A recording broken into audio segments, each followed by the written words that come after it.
नमस्कार दोस्तों, मैं आवेश पांडे जीएस पुराण में आज आप सभी का फिर से स्वागत करता हूँ। 7 नवंबर का करंट अफेयर देखेंगे। ठीक है, अगर आपने इस चैनल को सब्सक्राइब नहीं किया तो ज़रूर कर दीजिए और आपके जो भी फेलो स्टूडेंट्स जो तैयारी कर रहे हैं यूपीएससी यूपी पीसीएस की, उन तक इस लेक्चर को शेयर कर दीजिएगा। ठीक है, और इस लेक्चर का पीडीएफ पाने के लिए डिस्क्रिप्शन में जो टेलीग्राम के ग्रुप का जो लिंक दे रखा है, उस टेलीग्राम ग्रुप का यही जीएस पुराण का ही ऑफिशियल क्या कहते हैं टेलीग्राम चैनल है, उसको आप ज्वाइन कर लीजिए। ओके, तो चलिए अपना आज का लेक्चर स्टार्ट करते हैं। तो नेक्स्ट कार 19 थेरेपी आप ये देख रहे होंगे। ये एक इंडिजिनस, आप नाम सुने होंगे पहले कभी, कार्टी सेल थेरेपी का। ठीक है, ठीक है, कार्टी सेल थेरेपी ये मेनली कैंसर ट्रीटमेंट, एक टाइप का कैंसर ट्रीटमेंट है। ठीक है, मेनली है क्या कि एक आप कह सकते हैं कंपनी है, उसका नाम है इम्यूनो ACT। इसको किसने मिलकर बनाया है? आईआईटी बॉम्बे, ओके, और आपके टाटा ने। ठीक है, टाटा के जो इंस्टीट्यूशंस हैं साइंस के, आईआईटी बॉम्बे इन्होंने मिलकर बनाया है और इसको प्रमोट करती है गवर्नमेंट ऑफ इंडिया। तो किसको? इम्यूनो ACT को। इसने इंडिजीनस कार्टी सेल थेरेपी का एक रूप नया तैयार किया है, नेक्स्ट का 19 थेरेपी। ठीक है, तो एक India's first indigenous CAR-T cell therapy के नाम इसको दिया जाता है। इसको अच्छा, ये अप्रूव्ड हो चुका है। ठीक है, CDCSO द्वारा जो CDSCO होता है ना, ये एक संस्था है मिनिस्ट्री ऑफ हेल्थ के अंदर। ठीक है, मिनिस्ट्री ऑफ हेल्थ के अंदर इसको फुल फॉर्म आप लिख सकते हैं, central drugs standard control organization. Okay, तो CDSCO द्वारा ये अप्रूव्ड है। मेनली होता क्या है मैं आपको बताऊं, आपके जो ब्लड होता है ना, ब्लड, इसके इसके अंदर जो वाइट ब्लड सेल्स होते हैं, इसके अंदर एक सेल होते हैं T सेल्स।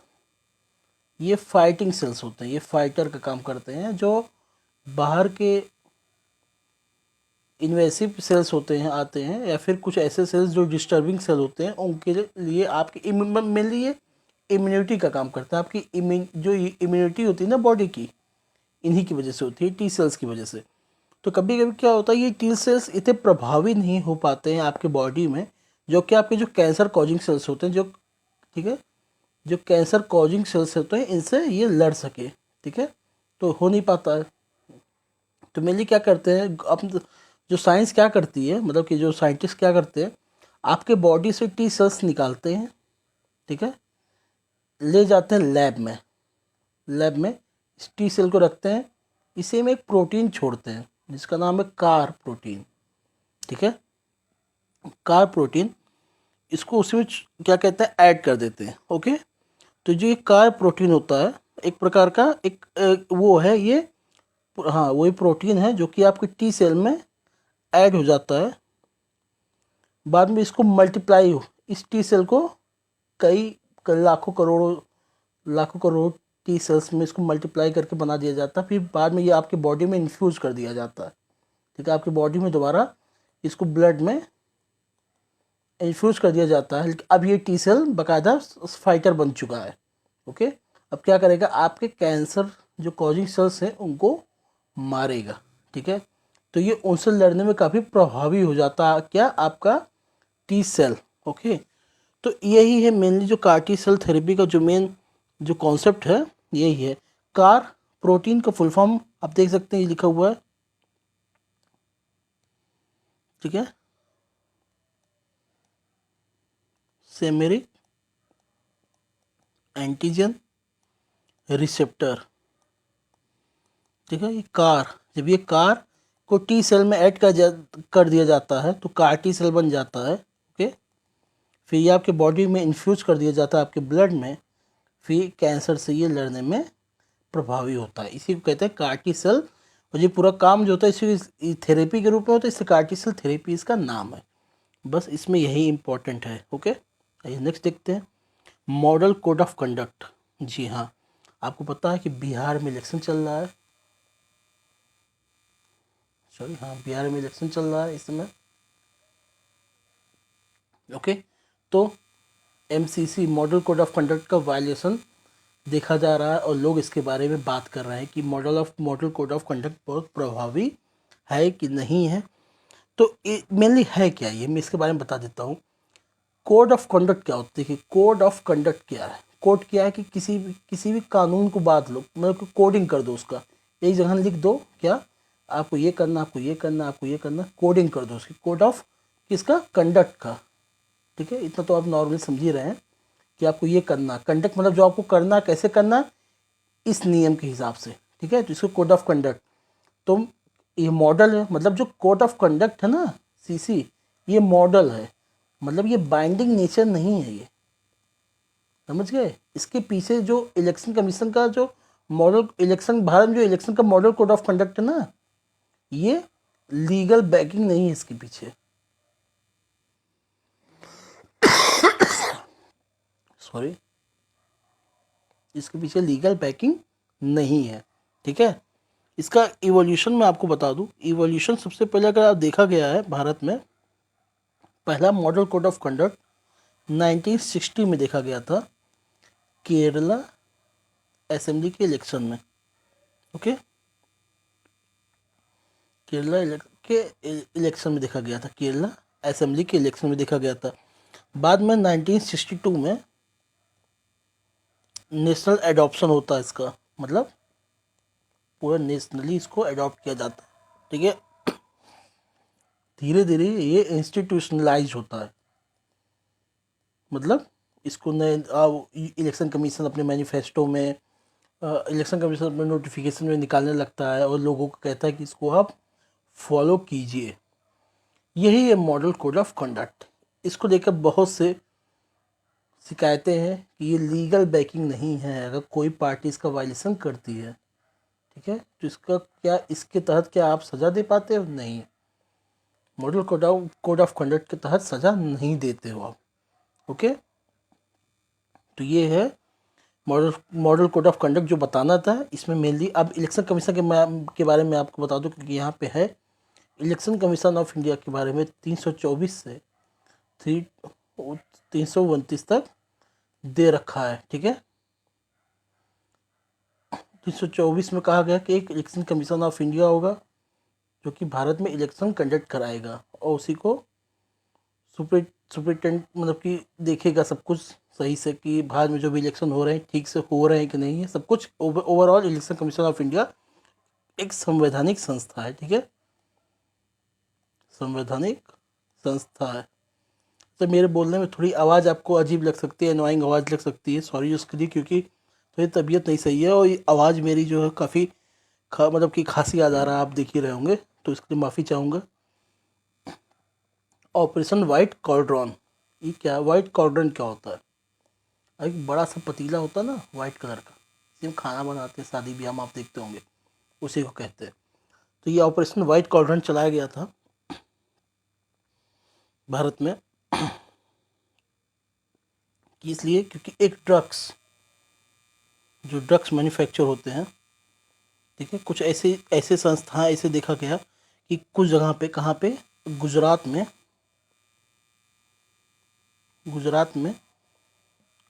भारत सरकार की जो DRI है, डायरेक्टरेट ऑफ रेवेन्यू इंटेलिजेंस, ठीक है, डायरेक्टरेट ऑफ रेवेन्यू इंटेलिजेंस, ये किसके अंदर आती है? मिनिस्ट्री ऑफ फाइनेंस के।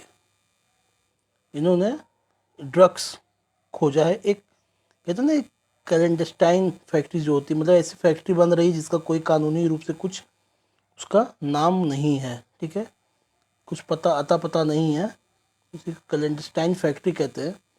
यहाँ जो ड्रग्स बन रहा था उसका नाम है अल्परजोलम। ठीक है, जोलम कह दो, अल्पराजोलम कर दो, कुछ भी अलग अलग प्रोनाउंसिएशन होता है। ALPRAJ,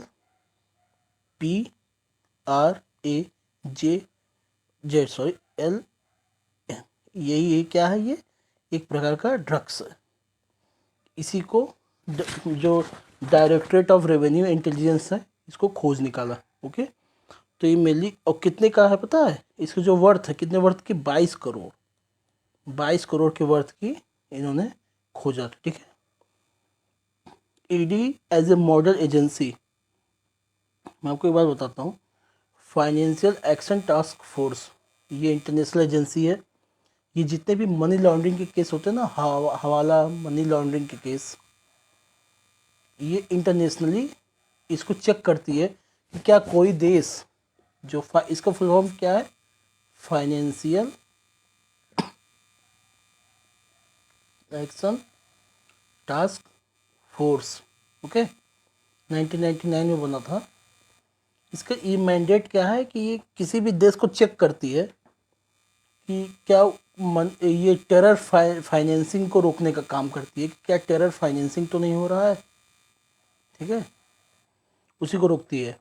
उसके हिसाब से ये ब्लैक लिस्ट, ग्रे लिस्ट निकालती है।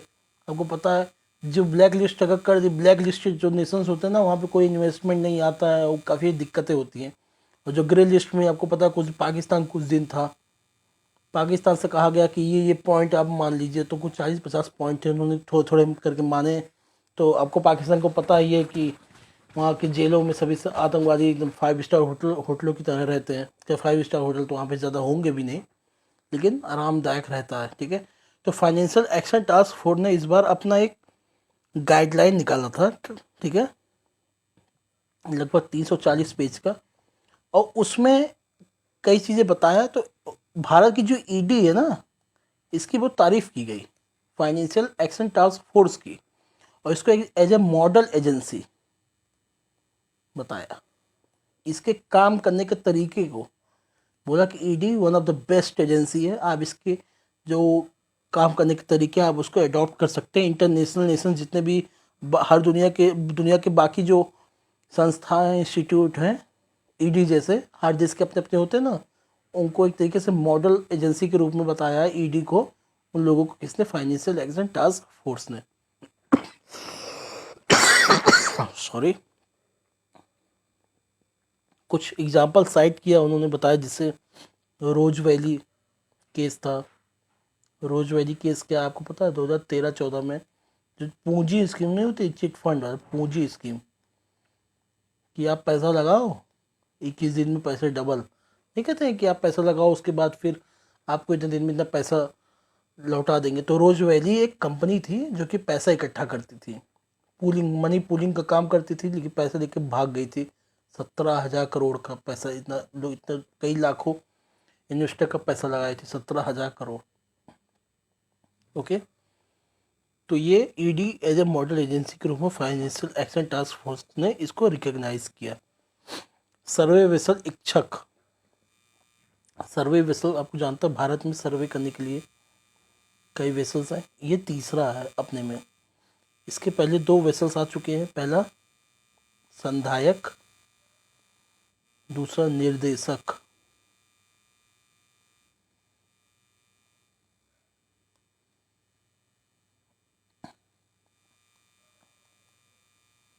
निर्देशक, ये तीसरा अपने में क्या है, इच्छक। इनको बनाया कौन है, गार्डन शिपयार्ड, गार्डन रीच। ठीक है, शिपयार्ड बिल्डर्स कहाँ पे, कोलकाता में। ठीक है, इसकी काफ़ी आप ये पढ़ सकते हो, देख सकते हो। It is equipped with state of the art equipment including a high resolution multi beam echo sounder. कुल मिला के कितने फ़ायदे हैं, इसको इमरजेंसी के समय में 40 बेड का हॉस्पिटल भी बनाया जा सकता है। ठीक है, the survey vessels maps the ocean floor and prepares a navigation chart which can be used by merchant vessels, cruise ships and warships. कुल मिला के हर प्रकार का ये फ़ायदा देने वाला है। ये जो इच्छक है, इसमें 80% सॉरी, एक सेकेंड, 80% जो कंटेंट है वो इंडिजीनियस है।